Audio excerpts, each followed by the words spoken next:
You ready?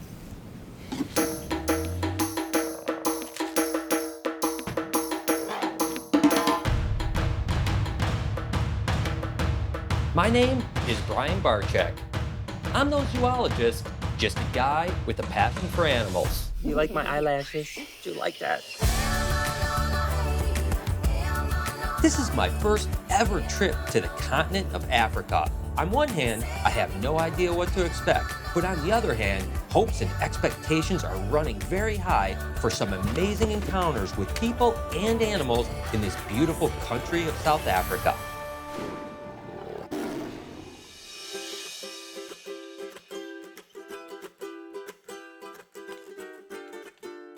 My first stop is to find some snakes. I love all animals so much, but I have a special affinity for snakes, and I can't wait to meet Warren Klein of Bushveld Reptiles and find out how the people of South Africa live with these awesome animals. Hey, Warren, how are you, man? How's it, Brian? It's good to see you again. Welcome to South Africa. Thank you so much. It's good to see you. Good. I can't wait to see your snakes, man. You got such cool stuff. Great, man. But listen, we will get to that, but we've just got a call from the neighbor, and there's a snake on the neighbor's property. We should go over there first, if that's all right with That you. sounds absolutely fantastic. Great. Let's do it. Let's go. We've got the gear in the car cool. ready. I'm so excited about this. So Warren, is it pretty common in this area to get these calls about snakes? Yeah, there's a variety of species out in the Bushveld region, so it is quite common. But of course, a very dangerous situation in a confined space like a hut like this. Is there a snake here? Yeah, the snake here. Can you see it? It's a big snake. I don't know what's Oh yes, it's a Brian, big, look, big it's a one. mamba. I tell you what, Warren, I absolutely love snakes, but I wouldn't want to wake up to this in my rafters. The black mamba is by far one of the most sketchy snakes in all of South Africa. These guys get 9 foot long, they're lightning quick, and really agile animals. Okay, watch out. Just lift up this, I'll help you there. Just to lift that. Yep, it's coming out. Okay, okay. Woo! Take a look at this, guys. The African black mamba. Woo! What an amazing snake. I've always wanted to catch one of these guys. These guys have neurotoxin as well as some cardiotoxin. There's a good chance you might be dead if you ever get bit by something like this. But they're also the second largest venomous snake in the world, only after the king cobra. You've always got to be on your toes with mambas. And I really want to show you guys the technique that we're going to use to bag an animal whenever it's a nuisance removal like this, but I'm not so sure that my experience level for a snake like this is good enough. So I'm going to pass this off to Warren, who works with snakes like this all the time. I want the snake to actually reverse on its own as it's doing right here. So it actually wants to pull back, and then I just need to pinch it just behind the jaw bones there. Very often people, once they put in the bag, they get bitten through the bag. Warren gets the snake to bite the bag and release as much venom as possible. And take a look at that gorgeous black mouth. This is one of the trickiest things, guys, is because you're literally using your offhand. And Warren's going to show you in 1 second how during bagging like this, you actually have to switch hands in order to be safe. So that's the dangerous part there. here, I'll get this back in. So you can just hold the body so it just helps so it doesn't jerk so much. I have to get a pinch grip just in the right position behind its jaws there. You're going to still hold the body and support it for me. And I'm going to pull this bag through. Now this is the sketchy part because at some point you can no longer see the animal. So you have to just trust your grip. They often will stick the fang through the bottom of the bag too. Okay, so I'm gonna twist this, and now that we have it secured, we know the snake can't get out of the bag anymore. I'm in no area around that animal whatsoever, so there's no way that I can get bit through the bag. Make sure you tie it really good too, right, Warren? Yes, we don't want this getting out again. My heart's still pumping. That black mamba was absolutely a pleasure to work with, but mambas aren't the only snake in South Africa that people have to deal with. So we're gonna take a look at some puff adders and a cobra. So what we have here is the puff adder, certainly one of the snakes in Africa that is responsible for a tremendous amount of bites, and in certain parts of Africa, a lot of fatalities as well. But these are a local variety, right, Warren? Yes, these are both local from the Limpopo province. What's interesting is that they basically don't move a whole lot. See, we're sitting right here and these snakes haven't moved. They're just relying on their camouflage right now. And they have lightning quick strikes, right? Yes. One of the quickest striking snakes on the planet. And it is a good thing that they will actually hiss at you.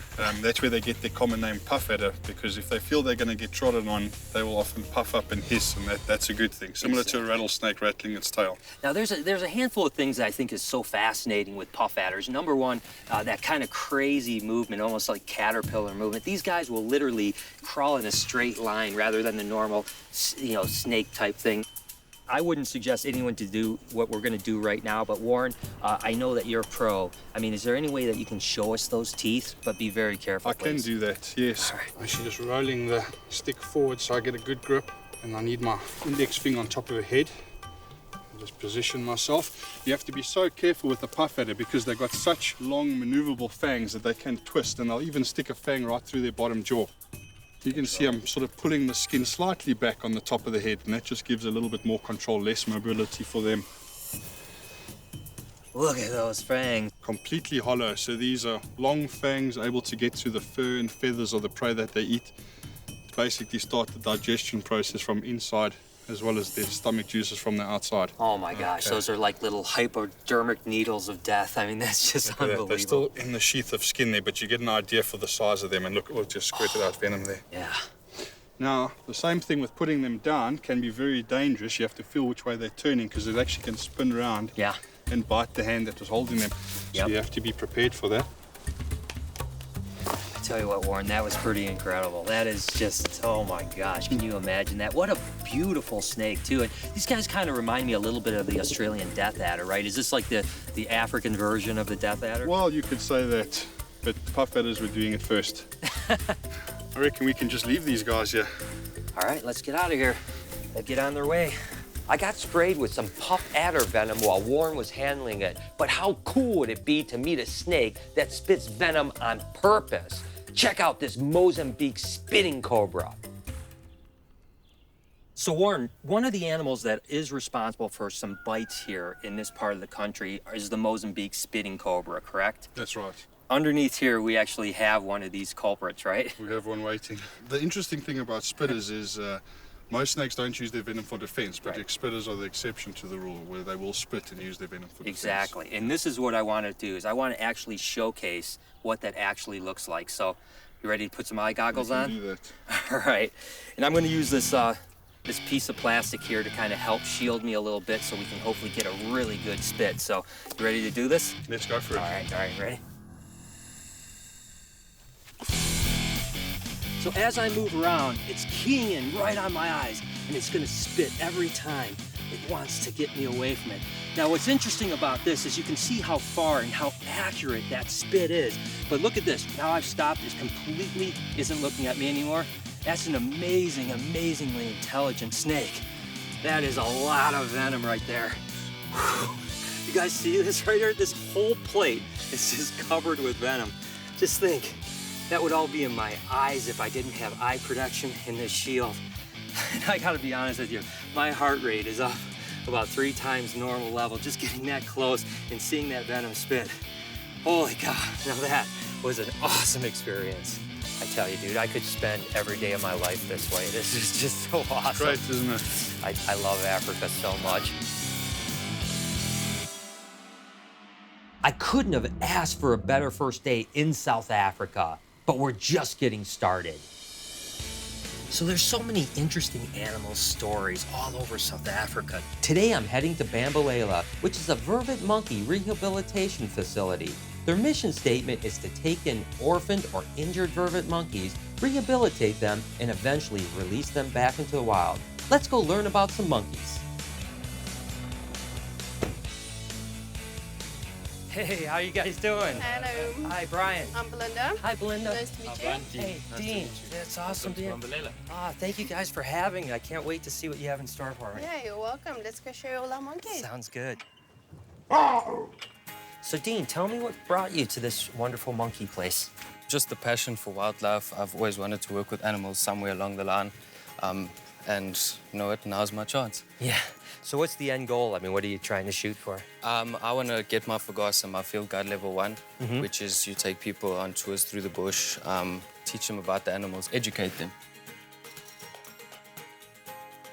So obviously the handicap camp is probably one of the more emotional things to see here. I mean, tell me a little bit about like just what exactly this is and who's going to end up here. Well, this is obviously the camp where we keep all the monkeys that have come in with serious injuries, missing arms, missing legs, tails, some epileptic, some being shot and having brain damage, that type of stuff. So they will come into this camp. And I noticed that, you know, this guy here looks like he's blind. I mean, it's just a little guy. Yeah, that's little Liam or Tatum. His mom was shot with a shotgun, and the shrapnel damaged part of his brain and gave him a bit of brain damage, and he's also blind, completely blind. Now, do you notice that some of the other monkeys in here will kind of take care of him? Or they find, you know, Yes, form definitely. bonds? As you said earlier, they form bonds with each other. As you can see now, little Jamie is sitting there with him, just to give him that extra comfort that he's in a safe place, that he doesn't have anything to worry about. And I think she's become his closest friend. We do tours as well where we try and educate people that monkeys don't make good pets because they start ranking the family. People are going to get injured. You might be sitting at the hospital every night with your injured child or yourself. I agree with you. These guys belong in the wild, and what you guys are doing here is amazing. So, Dean, this is awesome. Let's go look at some other stuff. Keep up the good work.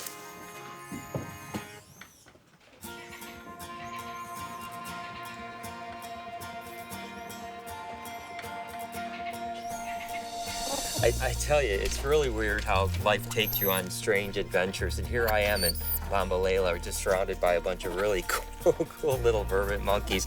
Tell me something. How long have you been with Bambalela? I've been working here now 6 years. 6 years. And we're obviously in the nursery, right? So tell me what this special room's all about. This is where all the babies are orphaned. They don't have moms any longer, so we hand raise them. That's the thing I love about Bambalela so much, is that eventually all of these are going to end up back where they belong in the wild. Yes, that's what our aims are, to get these guys back into the wild. You're enjoying yourself. This is absolutely, I tell you, this is absolutely amazing. What a great time. So these guys are really vocal as well. That's one of the things that's really interesting about they have warning calls for different guys. So tell me a little bit about that. When there's an eagle in the sky, they have a certain alarm they make. All of them will jump to the ground and hide under the bushes. When there's a snake on the ground, they all will go up high in the trees, and they have a certain alarm for that. And then they also have a leopard call they make. If it's a leopard would climb in the trees, and they'll go as high as possible, and on the thinnest branch they can find. Well, you guys obviously have developed an amazing relationship. They talk to us as well if you are the mom. They have a mommy ID call as well.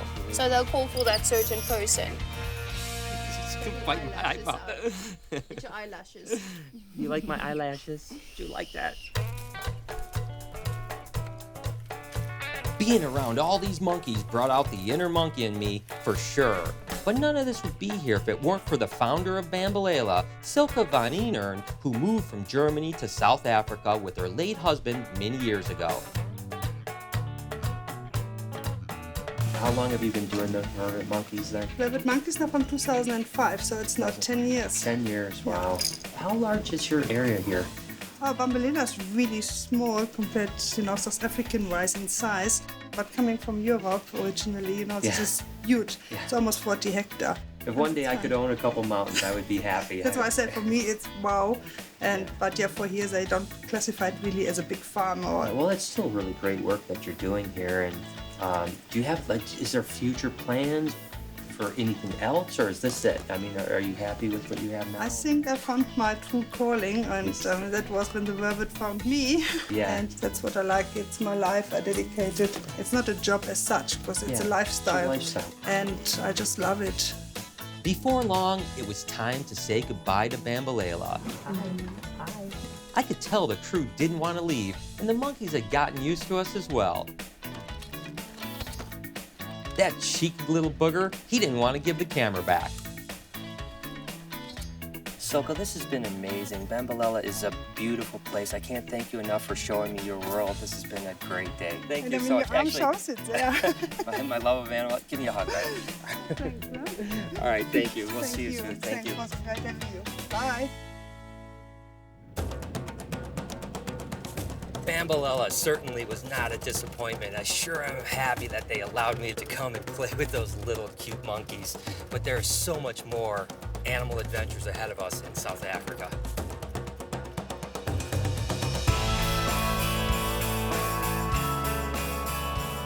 We're finally on the way to meet one of Africa's big five. Few things will tug at my heart like the massive and majestic African elephant. I want to see how they're doing living alongside people.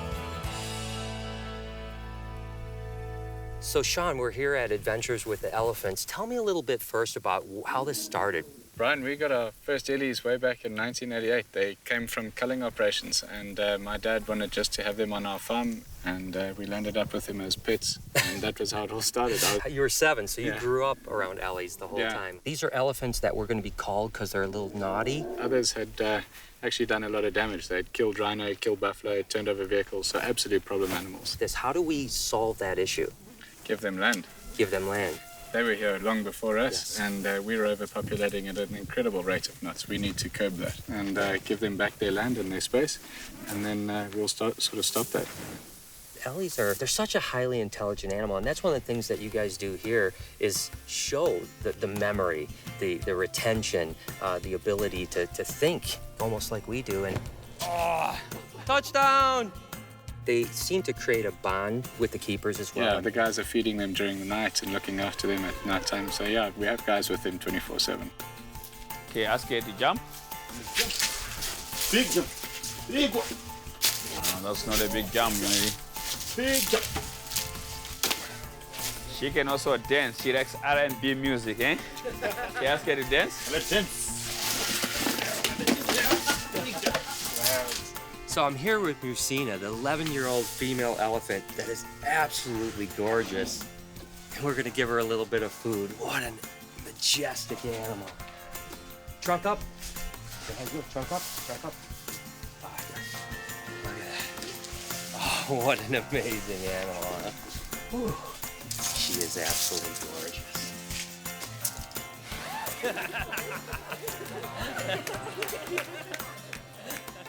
So these guys, they run sense of smelling and sense of hearing. The eyesight is poor. They've got more rods than cones. They can see better during the night. During the day, they can see a distance of 70 meters. Then the rest is black and white. Okay, America versus South Africa. Okay, you can start, Jim. Just hold on. You ready? Yeah.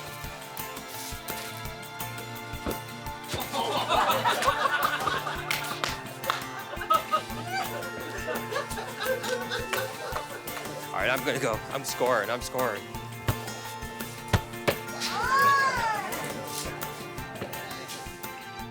So it's very important in this type of setting to make sure that they can check the pads, these fiberelastic pads of the elephant, just to make sure that there's nothing in there. And of course, each elephant has a completely different footprint, so you can tell them apart. I tell you what, there's quite a bit of weight. When she wants to pull away, there's no way I'm stopping her. Well done. Good girl. Well done. Good job. Now it's time to see how smart these elephants really are. Elephants have a keen sense of smell. These Ellies are trained to track men and help hunt for poachers. To see this skill in action, I rolled around in the grass to leave my scent and then ran off deep into the bush to hide. Sean sets off with a herd of elephants to find my location. Sean gave me a couple oranges so that I could reward the elephants when they found me. And before long, they found me. Good job. There you go. Good job.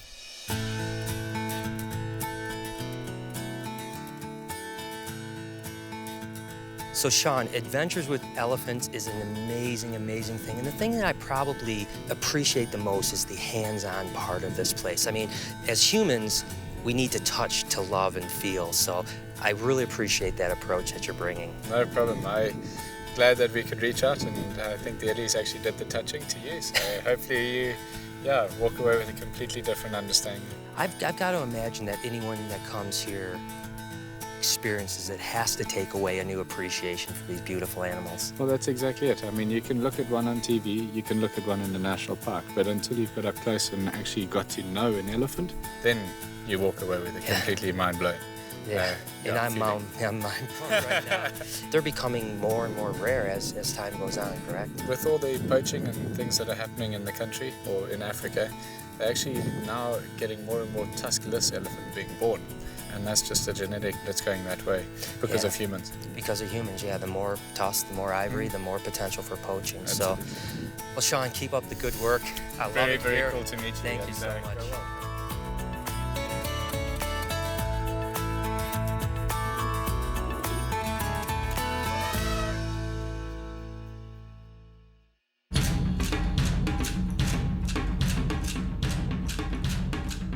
It's always an amazing adventure tooling around a country like South Africa. There's so many wildlife opportunities and adventures to be had. Today I'm up in Waterberg at a place called Predator Park. It's really another one of those cool little places that is all about education, to kind of teach people about conservation and to get up close. So when we're going out in the wild and seeing these animals in the bush, before we're gonna get a chance to get a little bit up close and have some interaction and personal experiences. So Anel, what exactly is the mission statement here at Predator Park? For us, it's to educate people about South African predators. Yes. People have the perception of all predators are vicious animals. For us, it's just showing them they have personalities. They're special animals. And to teach children, this is going to be our future. They need to look after them. Come and meet Natur and Karatara. Oh, yeah, I tell you, it's always a pleasure to get to see one of the big fives. Take a look at this, guys. That's our female. This is Karatara. Kom Karatara, put your hand flat. Hey, kom Karatara. Hi. It's so cool when they lick you because they have that really abrasive tongue and, oh, it's so neat. The male is now look how beautiful. 3 years old. I notice he has a little bit of a tail thing. He was born like that. Okay. The first 3 joints were fused together. So we struggled in the first 3 months to get him to climb, and now he's a healthy leopard. Gosh, they're so amazing. I noticed as we're walking over here, we have some servals. Yes, little servals over here. Shakira. Come, Shakira. I always love going inside cages. That's my favorite part of this job. What do we have here? This is our serval. Our female, her name is Shakira. They are really super cats, aren't they, with those big ears? And they're also now on the endangered species list. And is that from Habitat? Habitat, people, population, developments. Oh, sorry, Shakira. I'm sorry. Stay with us, Shakira. Look at those big eyes, too, huh? Yes. It's like you said, it's almost like a 1.5 or 2 times house cat, but with amazing spots. So Anel, I've been really excited and interested to this particular experience because you have some hyenas here, and of course the female's a little cheeky, so we've got her set aside, but we're gonna go in and get a real up and close personal experience with a male hyena, huh? Yes. All right, let's do this. This sounds like amazing. This is what I live for. Meet the shorter. There you go.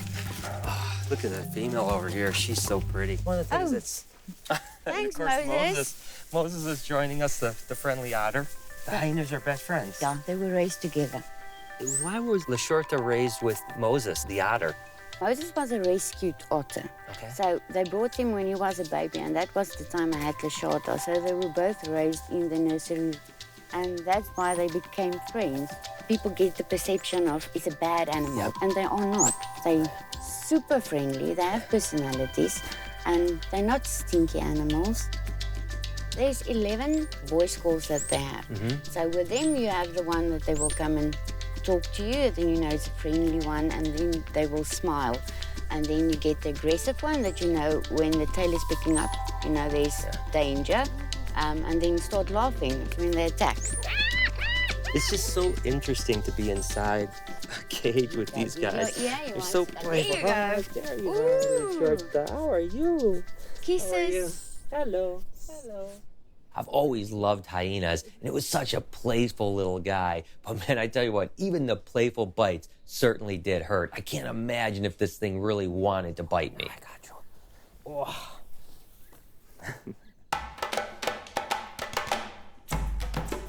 My visit to Predator Park wouldn't be complete without meeting another one of the Big Five, the African lion. People care about what they can touch and feel and love. To get up and close, you have a better understanding than seeing it just on TV or seeing it from a long distance away. Hello, Stian. Sit. Sit. Not that I recommend actually getting into the pen with one of these guys. Anel has a special bond with these lions, having raised most of them since they were cubs. This is the first baby I raised. He's now 5 years old. How old was he when you got him? 10 days. So this was your first baby, and you have several pens I see. And these guys are obviously extremely special. These, of course, are the white lions. She's our pregnant lioness. She's our pregnant lioness. Oh, my gosh. Now, when is she due? Due in the next few hours. Next few hours. Few oh days. So it's close. So you're going to have little baby And we can't white wait. lions. So that would be the first white lions born on this farm. Oh my gosh, that is so exciting. And of course, white lions are a genetic mutation. So you bred white lion to white lion. Yes. So all the babies should come out white lions. We hope so. We will see. I've got to imagine in the nighttime and in the mornings, it's got to be amazing to live on the property and just hear that guttural roar of a lion, right? Awesome. Every time they talk, it's the best sound in Africa.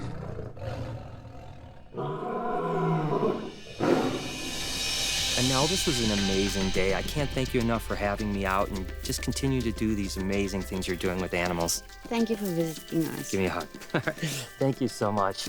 Keep up the good work, okay? Thank you. We'll be back for sure. Bye.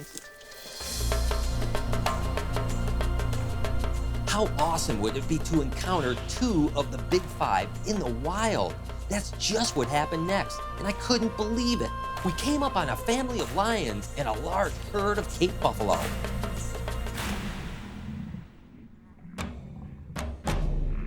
We watched as the two adult lions, male and female, stalked the trailing ends of the buffalo herd, leaving ample room between them for the youngsters to charge in, as if ready to take down one of the big boys. The young lions practiced sneaking and charging, and practiced the critical skills of recognizing and avoiding the defense moves of their massive prey. Neither predator nor prey seemed to even notice our presence. We stayed very quiet and very still.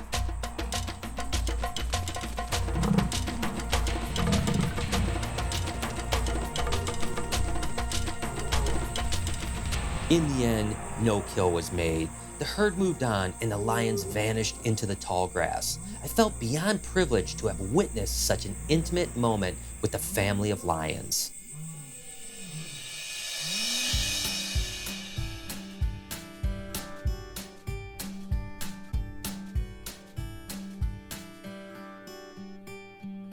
I'm here at Diktari Bush School, where underprivileged children come for an entire week from the local communities to learn about wildlife. In that time, we hope that they'll take those lessons back to their local villages and share with others. What better way to do that than through the eyes of children? Michelle, tell me a little bit about Diktari and where it started and what the vision of this school was all about. When I started to hand raise animals, and we met a little boy, we found out very quickly that he had no idea of what wildlife and environment was. So we took a group of local kids to a rehab center so they can see the animals that are part of their environment. And there was such a great interest from the children that we thought, now we can't stop there because they need to know what is their heritage and how they can benefit from it. That's how it started. Now, how long has Diktari been around? It will be 10 years. 10 years. Yes. And so the idea is to bring in local kids from communities to teach them about wildlife, and they stay here for a whole 5 days, right? We pick them up on the Monday morning and they stay with us until Friday afternoon. We focus on environmental lessons, also goes through general skill, politeness, social issues like violence, safe sex, drug abuse. And it's interesting because you do have international volunteers here. Anybody can volunteer from, let's say, 18 to the oldest one, I think, was 80. Oh my gosh, you had an 80-year-old volunteer. That's fantastic. Yeah. So this is the banded mongoose, right? You guys remember their names? So you see this guy that's right up with the dark fur? That's Leon. You guys just got here today? Yeah? You having any fun? Yeah. Yeah? That's good. Well, we'll hopefully have fun together. We'll learn some things about animals. These kids were extremely polite, but also shy. Every time I'd ask them a question, they would just answer with one word. They're not looking at me as somebody that they can open up to. So I thought to myself, how can I break that barrier down? I noticed there was a soccer ball sitting there, so I asked them if it's okay if I could go out and play soccer with them for a while, thinking that maybe that would break that barrier down.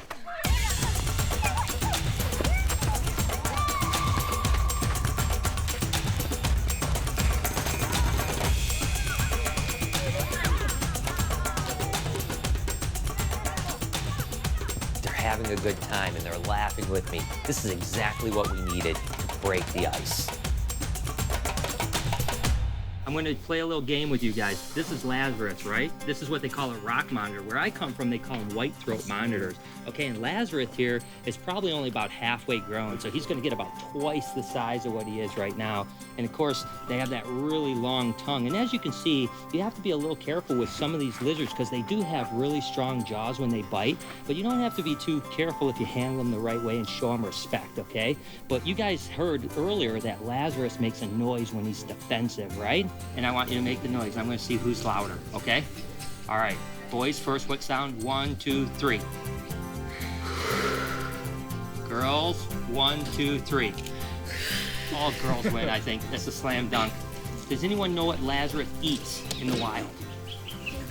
Insects. Insects? That's a good guess. It's eggs. Eggs? They both are right. Come here. Come here.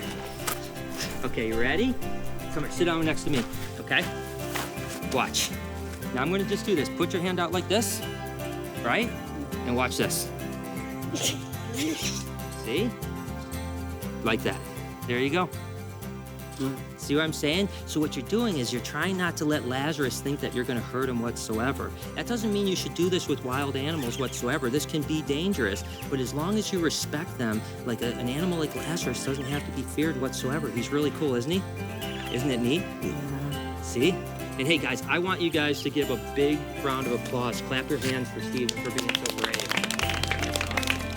So I count to 3, I want you guys to scream as loud as you can if a lion is cooler or an elephant's cooler, okay?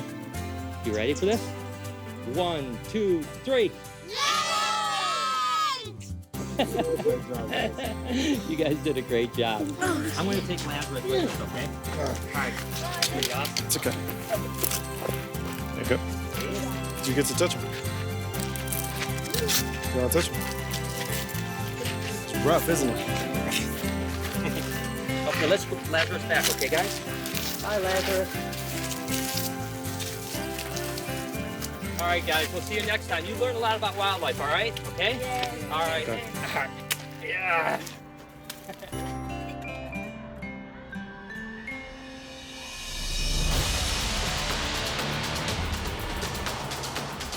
Finally, we're heading off to the northeastern part of the country to Chikudu Bush Camp in search of the last of the Big Five. Chikudu means rhino in the Swahili language, and that's just what we're hoping to see. I never expected what happens next. We came upon a family of 4 rhinos, and we hoped to get close enough to study them without spooking them. It turned out the rhinos were just as curious about us as we were about them, and the encounter turned a little too close for comfort. Rhinos have a very poor eyesight, so we stayed low to the ground, trying to blend in with the local bushes. Oh, relax on this rhino. Awesome. It's amazing. Running would only escalate the situation, and there was no way either one of us was going to be able to outrun these guys. That's pretty amazing. Oh my gosh, what an experience. As we backed away, Rich kept his quiet and calm voice and would periodically clap his hands at them. Yep. Just to let them know we were here and that we weren't going to harm them.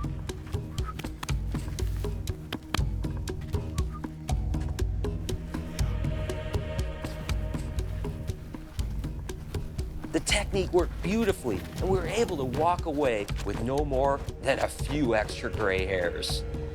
That was, look at your heart going. Wow, that was amazing. This way, so leave them and be here. Rich, that was maybe one of the coolest things I've ever done. You know, it's not like I was ever afraid, especially because you were so calm. Yeah. That's like a lifetime of experience right there, you know? You definitely don't want to run out of there because you can make them more upset. They might charge after you then.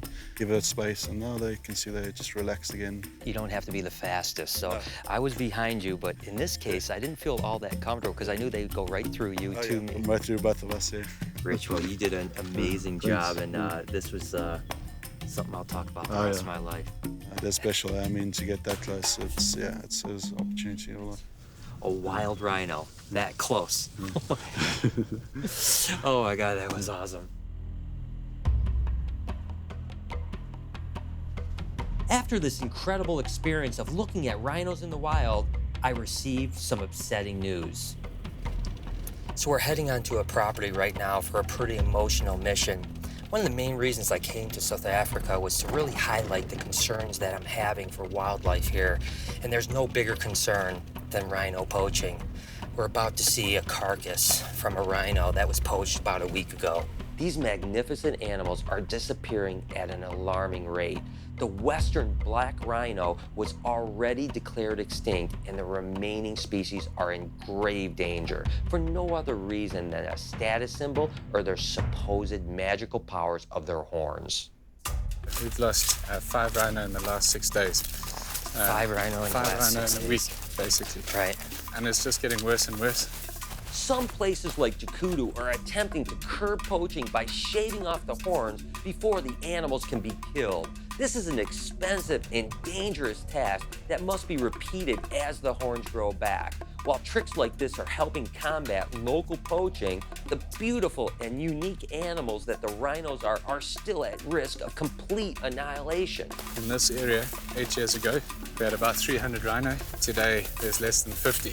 But what has happened is guys have actually just said, because they don't want the risk of armed people coming onto their properties, they don't want the risk of losing their investment, rather than have the issue, let's just get rid of them. These guys must have been following these rhino for a while, because you see this thick grass, you don't see them very far. There's no way you're gonna see them, exactly. We'll follow this up and then...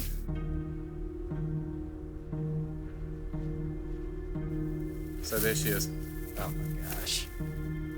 I didn't even get the whole horn. If you have a look over here, that's his horn here, and they've even left that on there. It looks like a hacksaw that they've used, and they've just cut it off with a saw. It takes 5 minutes. Most of them have a military background, and they're very good shotters, so minimum sound, maximum time. They'll just be in here, whack, whack, horn off, gone. My feeling is it's not a experienced bunch of guys, because that piece there is still worth $90,000. This piece that they've cut away here, where they retrieved the bullets.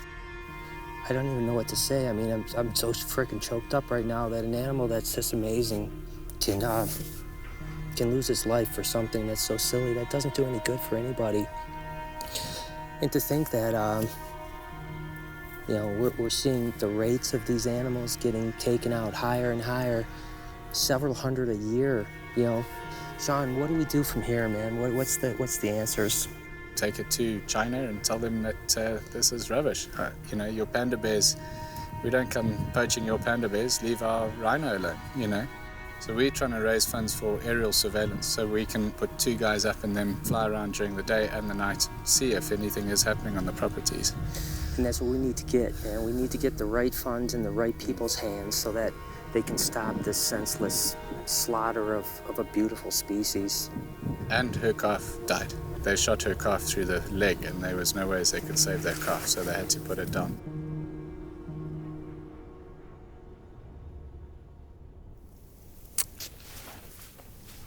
Give me a minute. Fuck, I hate this, man. That was messed up.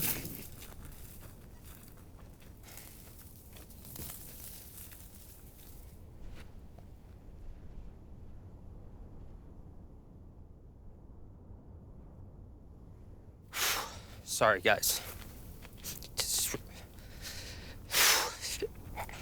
It just really hit me, man.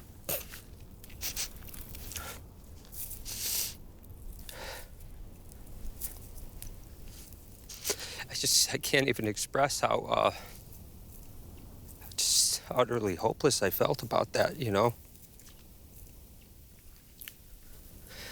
This just can't happen. It's got to stop.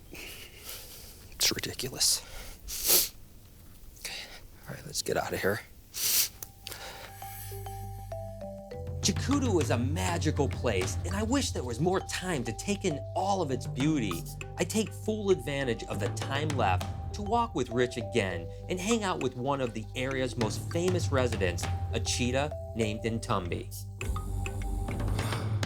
So Rich, one of the things that was pretty amazing when we first rolled up to base camp here at Chikudu is the fact that you have a kind of resident guest that comes to greet everybody, right? Basically, she was rejected by her mother for being the runt. So the mother didn't want her. And so Ntombi was rejected from day one. She was raised in a house, bottle fed. But otherwise, the dog, we had a Labrador that also helped raise her. Basically licked her bum, made her go to the toilet, sleep within a basket every night. And then after about 6 months, she was around the camp. She went out and joined the mother and the other cubs, and they actually accepted her back, which is quite interesting. That normally doesn't happen, Right. So, and they hunted together with the mother for the next 3 months until she was killed by the wild lions. Oh gosh, And there's not a whole lot of cheetahs left out there. In South Africa, there's about 500. Yeah, in South Africa, just under 500 in the wild. I mean, so there's not many numbers of them. One of the problems with the cheetahs are the fact that because all across Africa there might be 10,000 still out there, but the gene pool has really shrunk to the point where it's becoming critical for them. And a lot of these animals are being killed because of farmers. They consider them as vermin. That's right, they kill the livestock, and unfortunately farmers still need to be educated. A couple fun facts about cheetahs. Obviously, the fastest land animal in short bursts. They definitely don't go and then they have to have a rest. And they're relatively fragile when it comes to predators, aren't they? Oh yeah, I mean of the big cats, they are one of the weakest. I mean, they'll be killed from lion, leopard, hyena, because of competition of food. So they all hate one another, the predators. So yeah, she's quite easy prey for a leopard or lion. It's pretty easy for them to kill her. So we were greeted by an amazing surprise this morning. Ntumbi's brothers, Floppy and Hunter, showed up. Now these are completely wild cheetahs. They live out in the wild all of the time, but they are habituated to humans, so they're actually allowing us to go out hunting with them. Now with cheetahs, you can always tell when they're ready to hunt because their bellies are going to be very small. And these guys are letting us wander around, so we're hoping we can come across some prey and actually catch these guys in the hunt.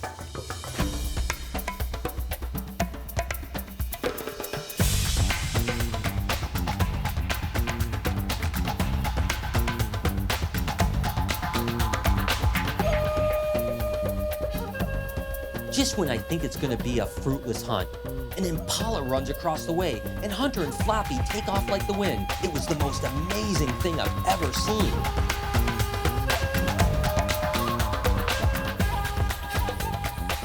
Within seconds, they had the impala and they were taking it down. They grabbed it by the neck and pulled it to the ground and suffocated it. It may seem a little brutal, but trust me, this is a critical part of nature's life cycle.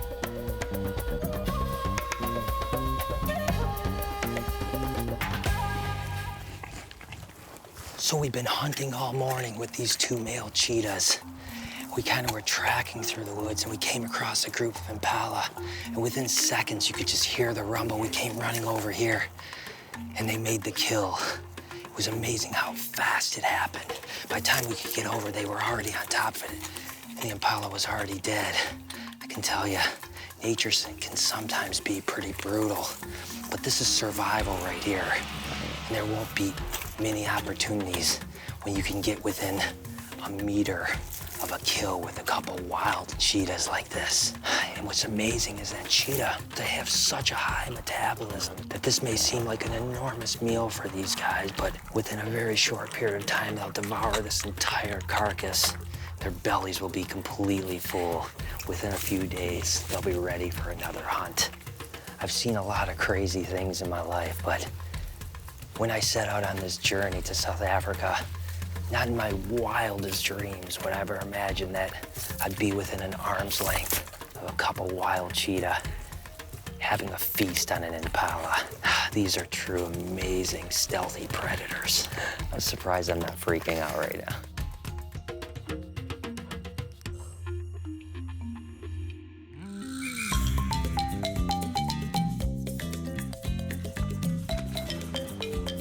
I've always been fascinated by crocodiles, so when I set out on this adventure to South Africa, it was high on my list to get up close and personal to these beautiful creatures.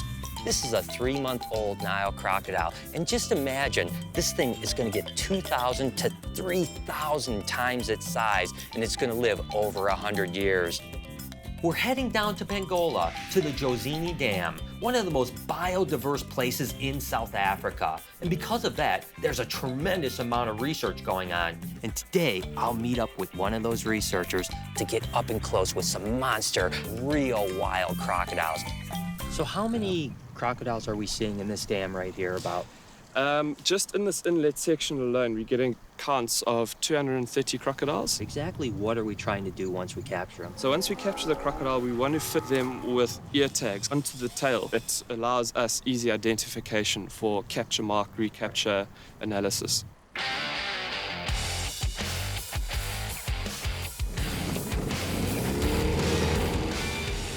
The idea here is to get out on the water and hopefully catch our first crocodile. As soon as we got here, there was crocodiles basically all over the side banks of this dam. We can get them up on shore, get them down, put some ear tags on them, cut some belly scoots so that in the future, when we find them again, we know exactly what they are, and then you can actually track what locations they're in as well as their growth and size. Right away after we set out, we see a crocodile, but we lose it too. Then I turn to my right and I see another crocodile. We move closer towards it. It runs into the water.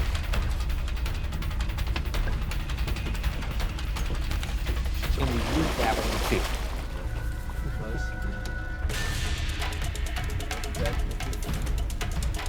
There's one right here, right here, right here, right here, right here. Noddy, Noddy.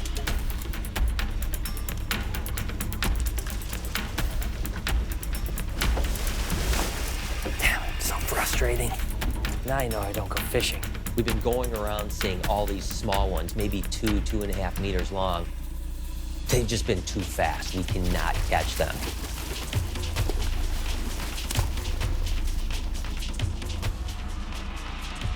The sun is starting to fade. We don't have much time left.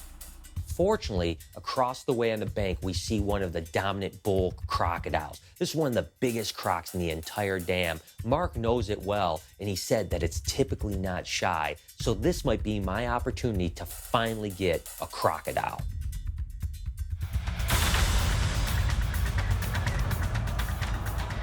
I thought for sure I got this one. I put the noose out there, I get it right on its nose, and just as I'm getting over its nose, the thing explodes in the water.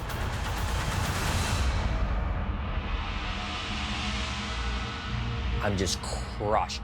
Cannot believe we missed the bull croc. This was our biggest chance. Can't believe he got away. They're here. Just gotta find them.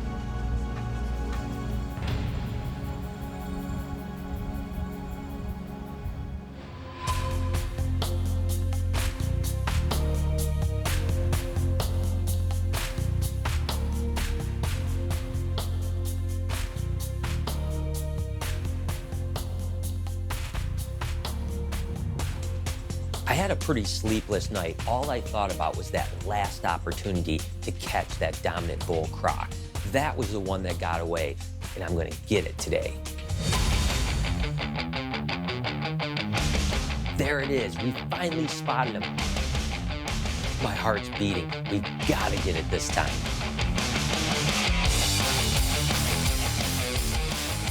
If we can intersect him just as the water is getting deep, maybe we can get the noose around him and actually capture this one.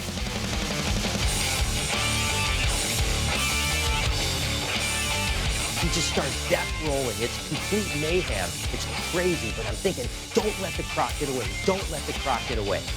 Okay, let's get to shore. Now we have to drag him across the river to get to a safe area where we can drag him onto land. It's not safe here. There's crocodiles everywhere.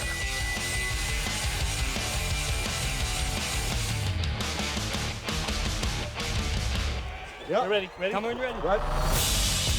1, 2, 3. This thing is a beast. It is huge. It weighs a ton.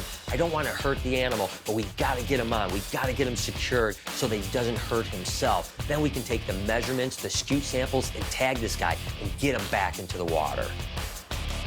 Yeah, jump on anyone else. Jump on. Right. 1, 2, 3. Might need more hands if anybody can. Oh, man. How awesome is this? Not too bad, eh? Oh, shit. Good Saturday morning. Not too shabby. Mark. We got one, Mark. Yes, thank bloody goodness. Look at this.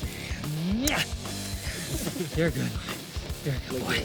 So now we're taking all the measurements. 4.37. He's a big one. 4.3 meters. That's right. So we're gonna tag him. And that way, in the future, when he's caught, not only can we get the GPS coordinates, where we caught him and where it ends up moving, but also we can re-measure it and see what the growth rates are.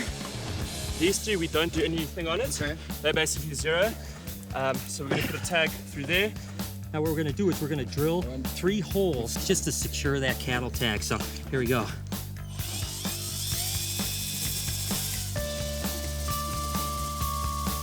All right, so now what we're doing is we're just gonna take some scute samples for toxicology. What we're doing is we're doing the 1 and the 4 scute right here. And basically all we're doing is just taking off this right here to send in. We're gonna give it a little antiseptic spray. Now, crocodiles have amazing healing powers, and although this looks a little bit bad, it's very important to understand the toxins that are going on in this area to help preserve other crocodiles. So, although it looks a little brutal, trust me, it'll heal very quickly. So, this is a necessary part of science. Hang on a second, I wanna make sure we've got everything. Okay, good. Okay, I'm gonna call it, all right? Yeah. Okay, 1, 2, 3, jump.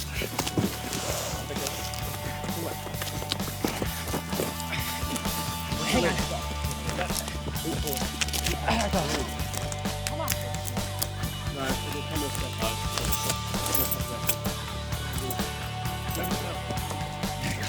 Get back in there, buddy.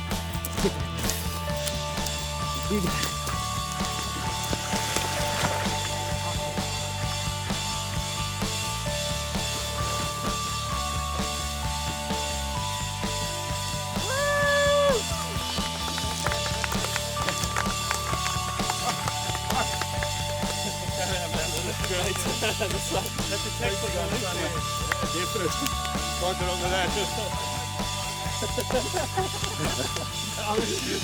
Beer time. Woo!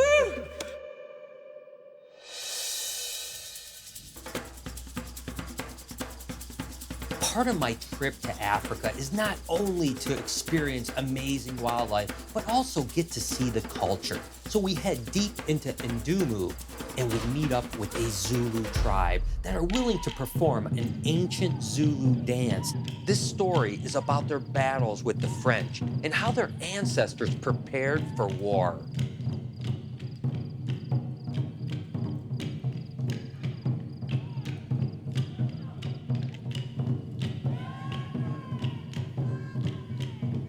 It was truly amazing. This made me feel closer to what the real South Africa used to be like. But we have a lot to do. So I say my goodbyes and we get back on the road.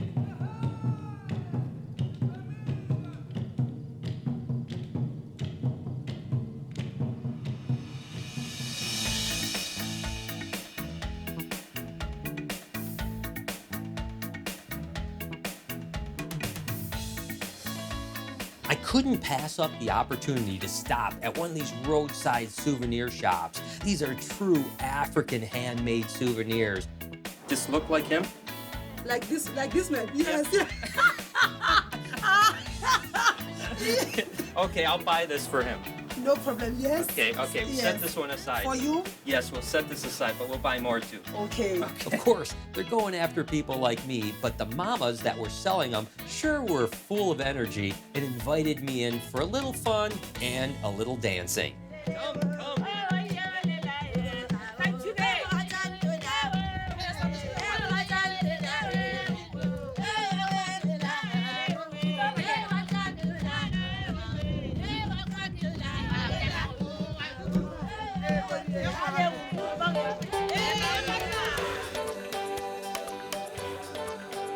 I've traveled the globe, but there are certain places that really touch you spiritually.